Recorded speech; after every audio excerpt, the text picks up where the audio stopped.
Hey guys, it's Multiple Mopars again. I'm back.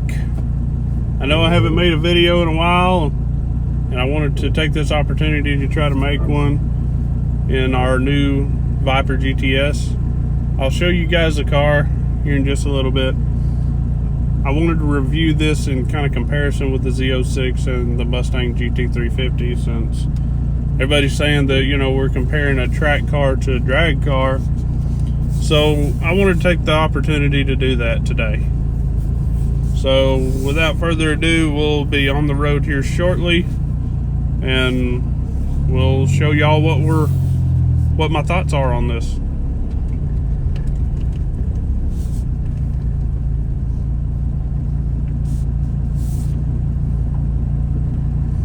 So my thoughts on the car so far. First off, I want to say that I've wanted a Viper since I was a kid. No one else taught me into this.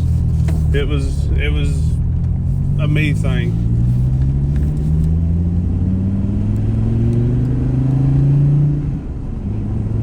I've wanted one since I was probably 12 years old, and I saw my first Viper. I have not been disappointed by the car. It does make a lot of road noise. Not as bad as the Vet was when it was factory. The Vet has gotten a lot better. However, there are some things I probably would have changed about the Viper. The gear ratio, in my opinion, in the first gear shifts out at about 66 or 67 miles an hour, I believe. I probably would have cut that by a third at least to help the car get off the line a little better. I know it was built for a top-end car.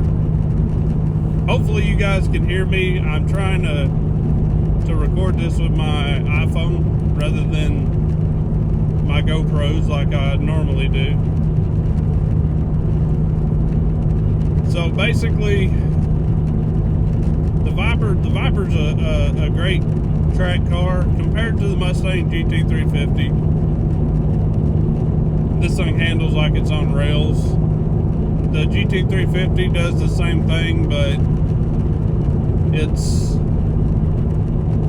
a different. It doesn't have the torque this thing does, which it's a V10. So I mean, it makes sense, but it's a high revving motor for a V10. It'll hit roughly 6,500 RPM. I've driven this car roughly 1,500 miles so far. I have not been disappointed whatsoever. I see the camera's bouncing around on y'all a little bit, and I apologize for that. Trying to get this adjusted while driving down the road. So compared to the GT350, it's still a track car. It doesn't make the torque that the V8s, like the Hellcats, supercharged V8s, even the Z06. We do have the Z06 back, and I'll be doing a review video over it, but it has changed my mind 180 degrees to what I thought. I was going to be disappointed in the car from now on. I'm not disappointed in the Vet anymore. I am tickled with the Vet. I would dare say it would probably run with my Demon, but that's a video for another day. Today we're talking about the Viper. So the Viper, I would have changed the gear ratio a little bit. As far as anything else, it's a different sound that you have to get used to for it being a V8 guy. But it doesn't sound crappy at all to me. It may be personal preference. Some guys say, well, they sound like a ricer. No, I mean, I would dare say the GT350 at high RPM sounds more like a ricer than this does. As you guys can tell, there's some there's some pretty serious road noise, but this thing has some huge meats in the front and huge in the rear. It's the biggest tires on a production car that I've seen. So, with that being said, I'm actually behind a C4 Vet right now. With that being said, I love the car. I really do for a track car. I'm going to turn it into our half-mile car. I will probably be getting with Calvo for a turbo kit on it and something fun on pump gas. I don't care about race fuel or anything like that. I just want something fun for a pump gas motor. It's not down on power at all. It makes torque literally everywhere. Sorry guys, my allergies are killing me. That's actually why I shaved my beard off. My allergies were killing me, and I was going to make sure that it wasn't something going on in my beard or pollen or whatever staying on my beard or whatever it was. But so basically, Vet's trying to leave me. So he doesn't have the horsepower. So the car, as far as power wise, is way more powerful in my opinion in stock form than even the supercharged Vet was. As far as power to weight goes, it accelerates hard. I've never had a car that didn't have some sort of lag in it from the factory and some safety measures in it. This car has some safety measures in it, but if you turn them off, they are off. It's no joke. The car will kill you and not even think about it. That's what I love about the car. So that makes it a driver's car rather than a old man that never really had anything fast his whole life and somebody turned him loose in it and he killed himself. Dodge doesn't care about all that. You'll learn to drive the car will bite you, one or the other, and you better respect it. Because if you don't, bad things will happen to you. I haven't had a chance to get this thing to the track or anything, and I'm probably not going to bother with a 1/4 mile drag strip. The car won't 60 foot because of the gear ratio that's in it. I may, however, take the car and run it at top speed at an airfield that I'm familiar with and see what we get out of it to start with. I'm going to get a little more familiar with it and get some more miles on it first. As far as dash layout, I love it and I hate it at the same time.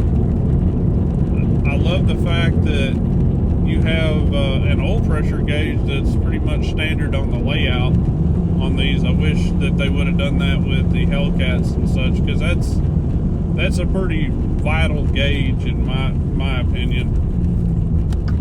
So the oil pressure gauge is a life gauge, is what I would call it. It will, what that gauge reads will drastically affect your motor. So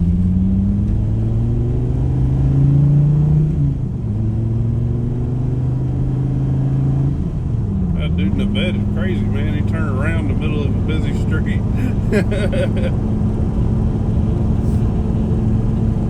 So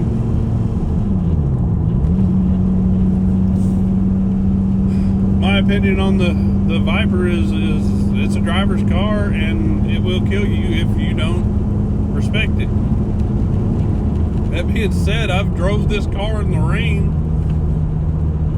I've got this car pretty loose and never had any issues out of it. It's driven great. It's a stiffer ride than some of the cars I have. The Mustang's stiffer than this one. The Vet probably is too. Any of the Hellcats are a little softer, which, you know, isn't necessarily a bad thing, depending on what you're doing. If you're drag racing, softer suspensions in the rear specifically is better. I apologize to you guys for not getting more videos out. We had some stuff come up that we're about to.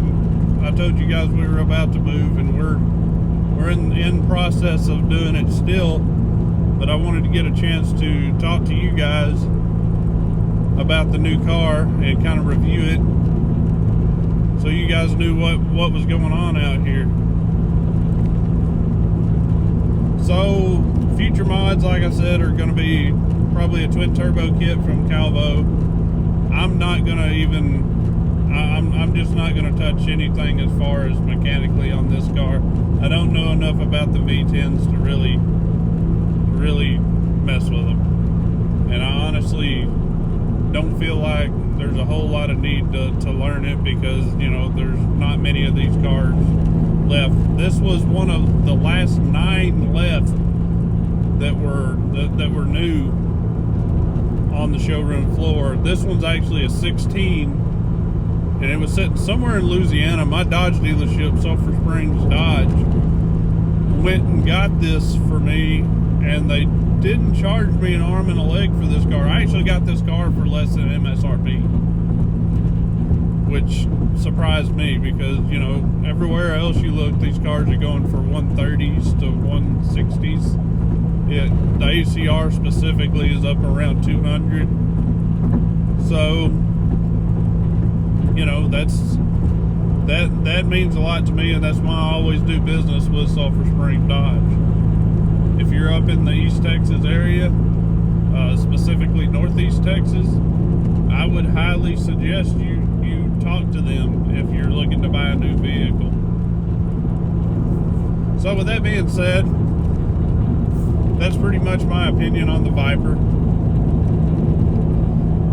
and I love the car. So do you guys have gotten up to like 4,200 subscribers, and I haven't even been putting videos out. So I wanted to say a big thank you from my family and me for hooking us up with the subscriptions and everything else. It's a big deal to us. We don't do this for a living. I don't care to. It's too much work to do some of the filming and race sometimes. So if we get to that point we need that, then we're gonna have to hire some camera guys.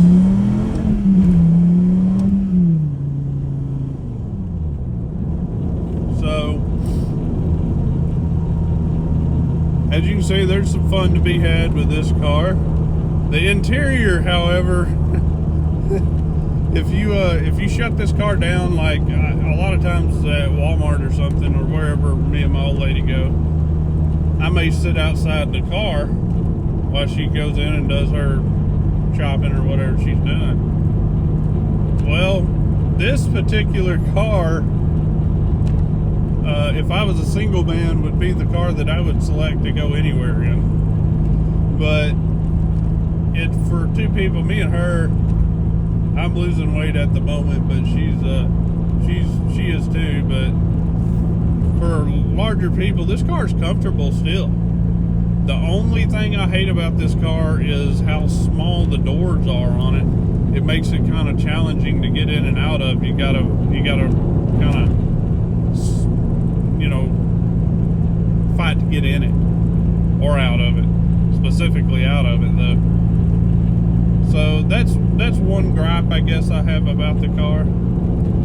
I would have probably engineered the door different, or, you know, what would have been nicer is if when you shut the car down, in some cars you have what's called easy out, and that's where the seat rolls all the way back and then kind of picks you up a little bit, and that helps you get over the out of the car. So that's always a good thing in my opinion.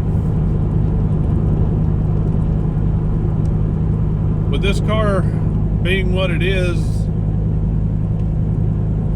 I'm gonna street it. I just like the car.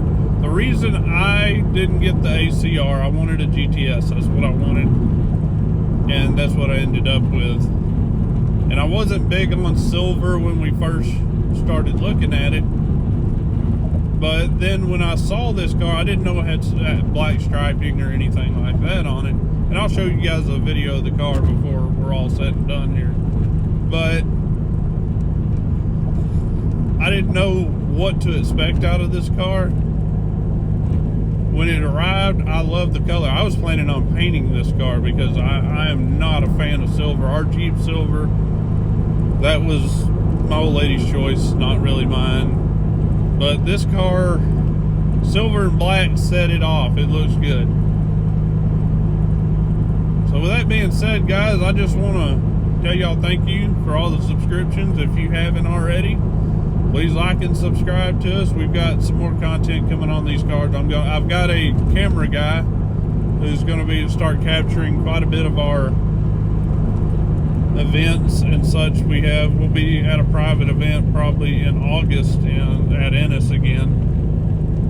We went in June. I'm going to upload some of that video next week probably, whenever I get a chance to sit down and work on it. I'm trying the cell phone method for talking about it and seeing how this works out. I hope that the audio is good.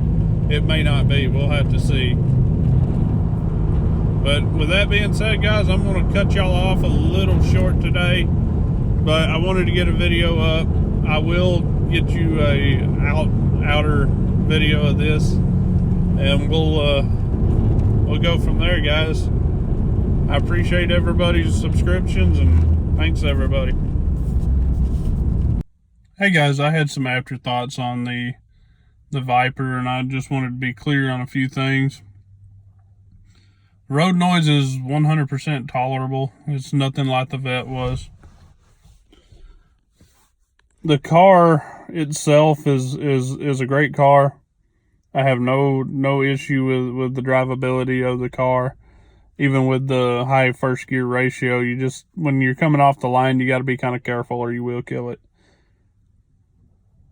Also, in comparison with the GT350, there is no comparison. The Viper, as far as straight line acceleration and on the track, will murder it. But it's a V10. I know we're comparing a different class of car.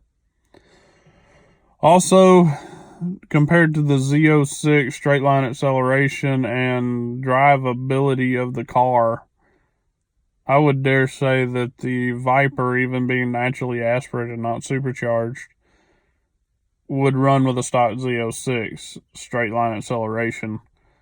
I believe a Z07 package car could probably take it in the turns, but some of it's going to have to be that a driver actually sits down and learns both cars. You're not going to take somebody who's been in a Z06 around the track and then turn them loose in a Viper and them know how it's going to handle. They handle 100% different.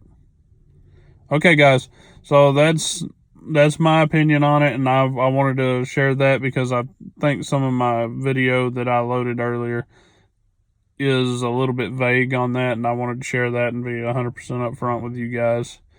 If anybody's considering a Viper, I don't see any reason not to get one. They're getting hard to find, and it's not going to get any better.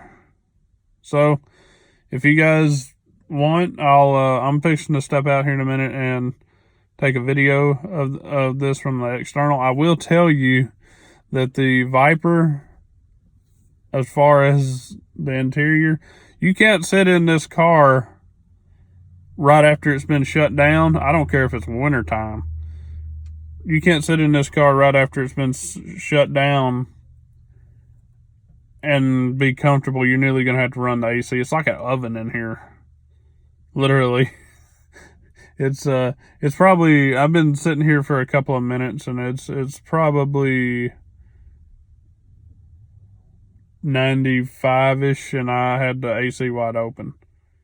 So just a heads up for you guys that are looking at these, if you are looking at them. Some folks may not consider them.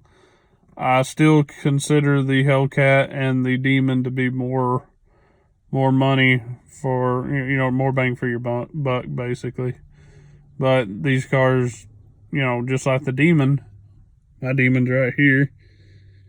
Just like the Demon, they don't make them anymore. So I do think that Dodge will bring back the Viper at some point. I would look for it soon. And it may or may not have a V10. We don't know. But we'll see soon enough. All right, guys. Well, thank y'all again for all the subscriptions. And if you hadn't already, like and subscribe. We appreciate y'all. Thank you.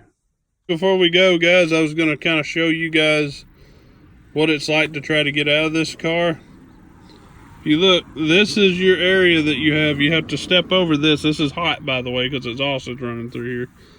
You have to figure out a way to step over that, and the seat's all the way back, okay? Usually I would sit about right here. I'm 5'11", so I'm a little shorter than some guys are. And I have to bring my foot like all the way over like this to get out of it. It's kind of a pain, but now you guys see what I'm talking about.